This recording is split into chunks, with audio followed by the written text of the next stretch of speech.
दोस्तों, किसी ने सही कहा है कि आवाज ऊंची हो तो कुछ लोग सुनते हैं, लेकिन अगर बात ऊंची हो तो बहुत सारे लोग सुनते हैं। एक छोटी सी कहानी। ये कहानी एक लड़के की 24 साल का लड़का जो सेठ के यहाँ पर नौकरी करता था। उसके माँ बाप इस दुनिया में नहीं थे। जिंदगी बड़ी परेशानी में चल रही थी। वो जाता था, रोजाना पैसे कमा करके घर आता था, खाना बनाता था, खाता था, सो जाता था। एक दिन उसने देखा कि एक बूढ़ा फकीर अपनी पीठ पर 3 ठेले लेके एक शहर से दूसरे शहर की ओर जा रहा था।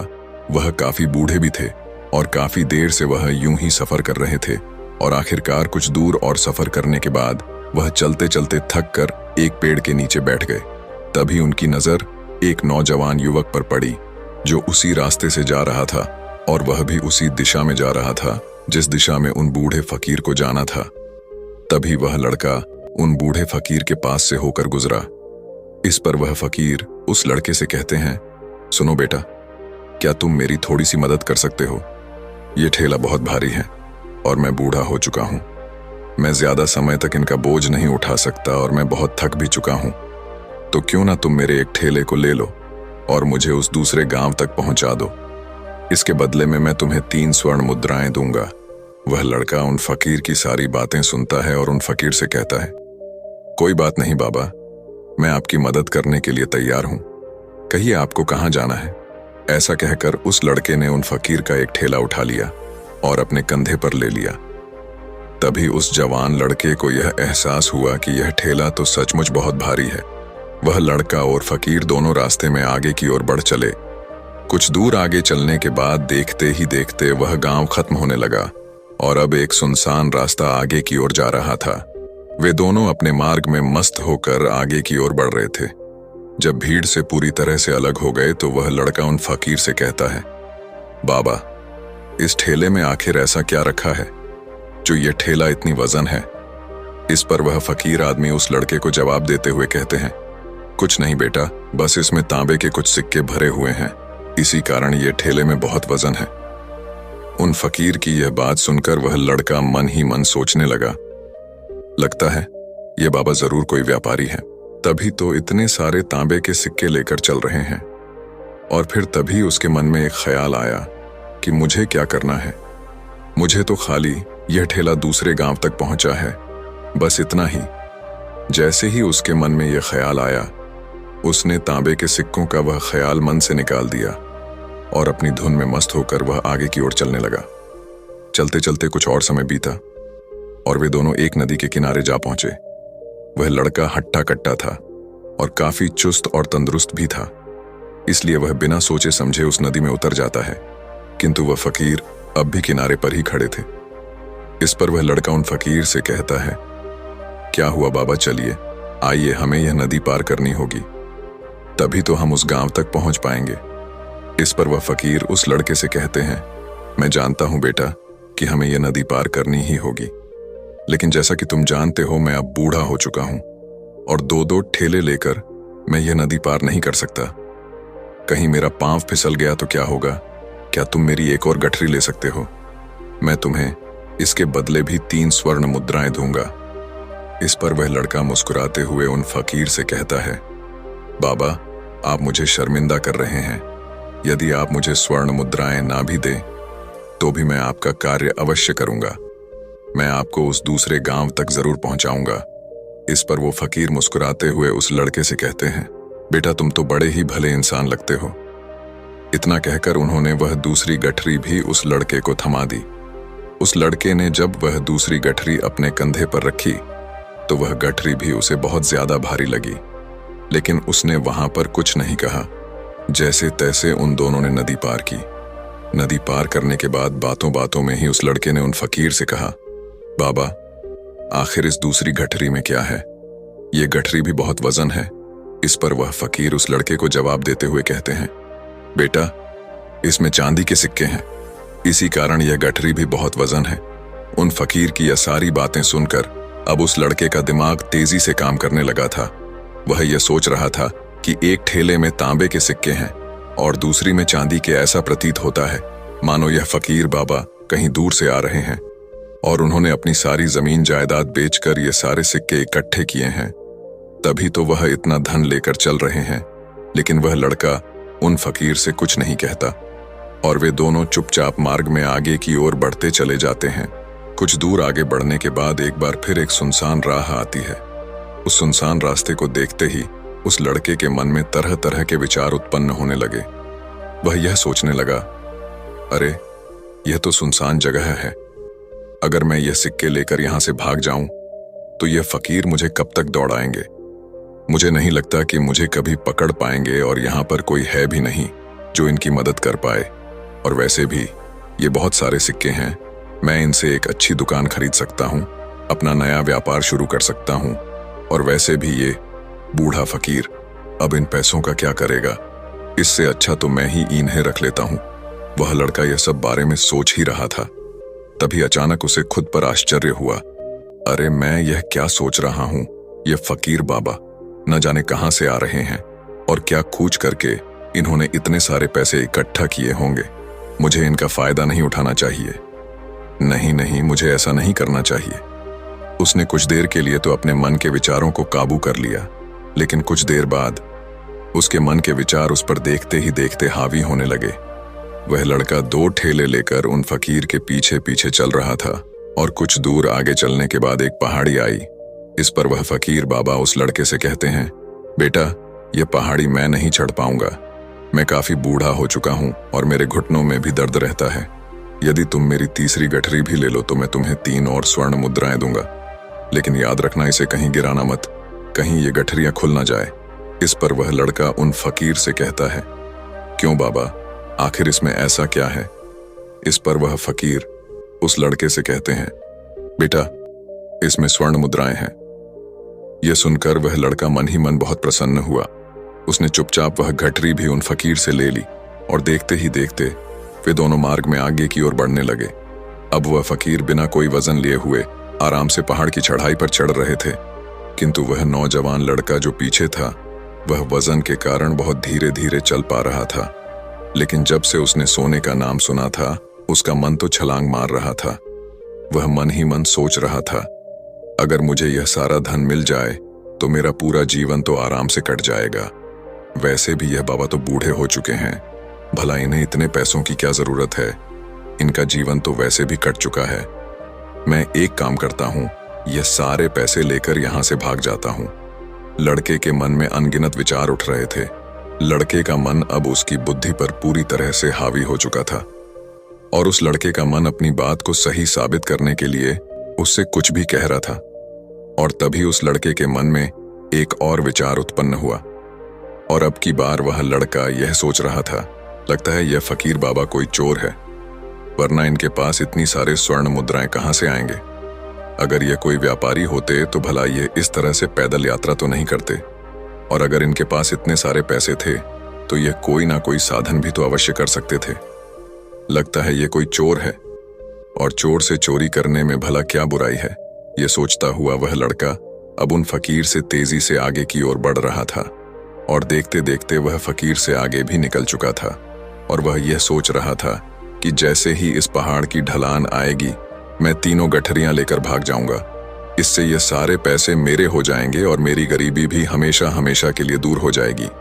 मैं जो चाहूंगा मैं वो कर पाऊंगा, मेरे पास बहुत सारा धन होगा। और देखते देखते वह दोनों पहाड़ की चोटी पर पहुंच गए और अब ढलान का रास्ता शुरू होने वाला था।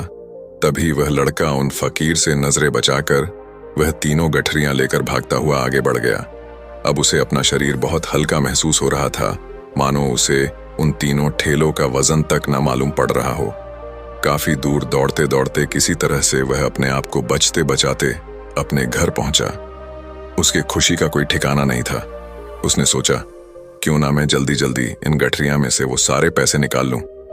यह सोचकर जब उसने गठरियां खोली तो पहली गठरी में उसे लोहे से जंग भरे हुए सिक्के मिले। यह देखकर उसे यकीन नहीं हुआ।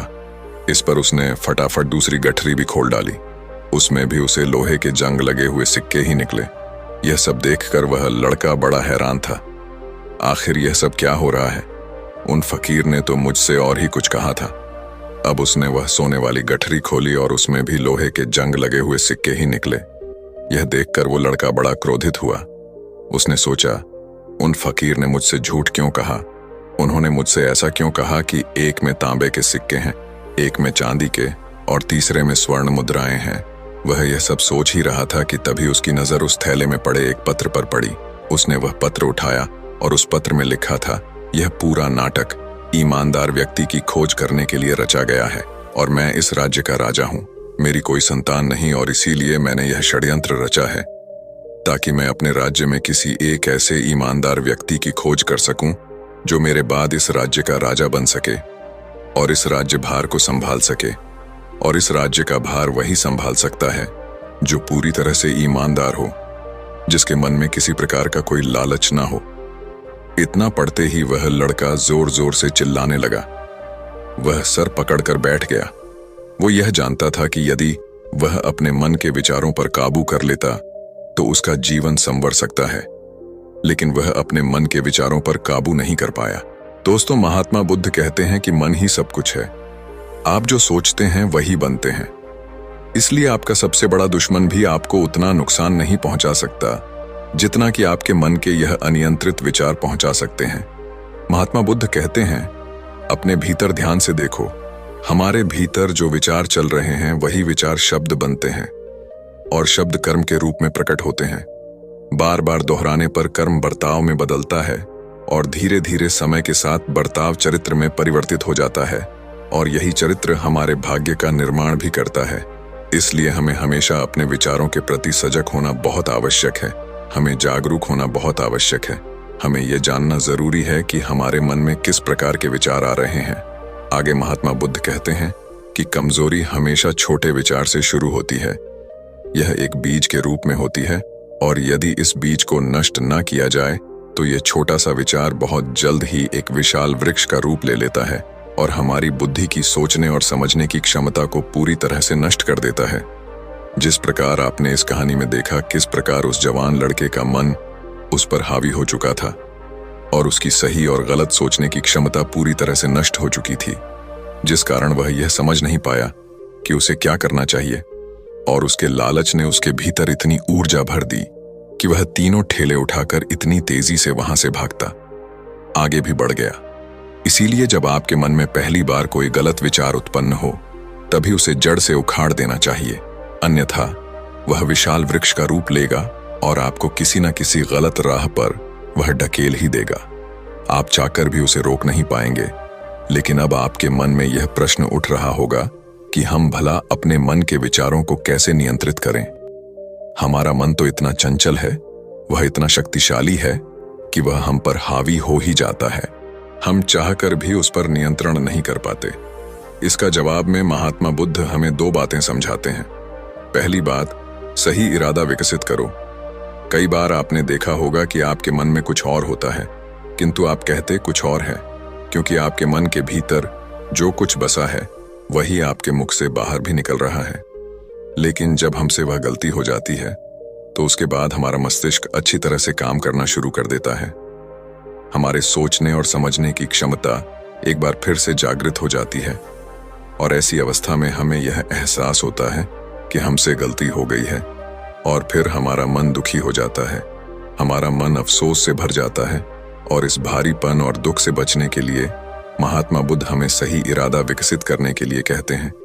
इसके लिए जब भी आप कोई कार्य करने जा रहे हो तो सबसे पहले आपको यह खुद से पूछना चाहिए कि जो कुछ भी मैं करने जा रहा हूं इसके पीछे मेरा इरादा क्या है। क्या मैं दूसरों को दुख पहुंचाना चाहता हूं या दूसरों को नीचा दिखाने जा रहा हूं या मुझे खुद को ऊपर उठाना है। खुद से सवाल कीजिए, खुद को जागृत कीजिए।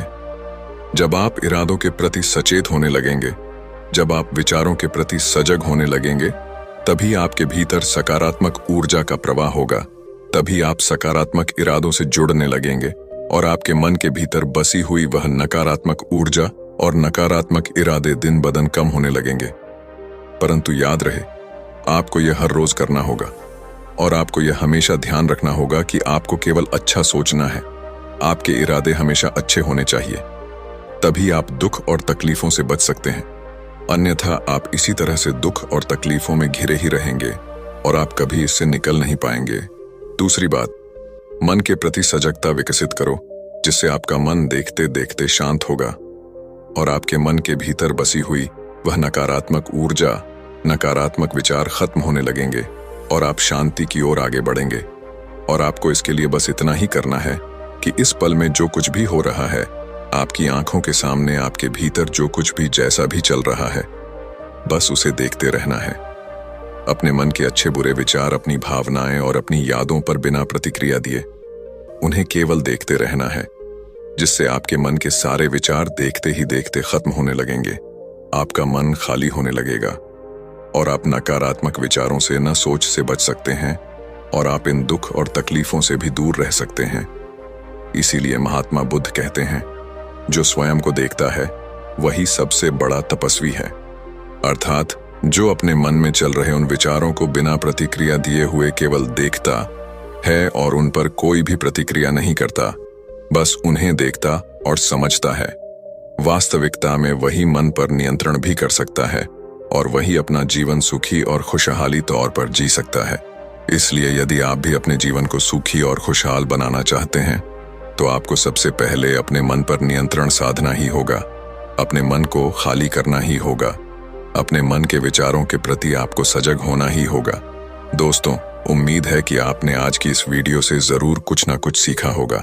तो इस वीडियो को लाइक और अपने दोस्तों के साथ शेयर भी जरूर कीजिएगा और हमें ऐसे ही सपोर्ट करने के लिए चैनल को सब्सक्राइब और घंटी बटन को जरूर दबा दीजिएगा। चलिए मिलते हैं फिर अगली वीडियो में। तब तक के लिए अपना ख्याल रखें। धन्यवाद और नमो बुद्धाय।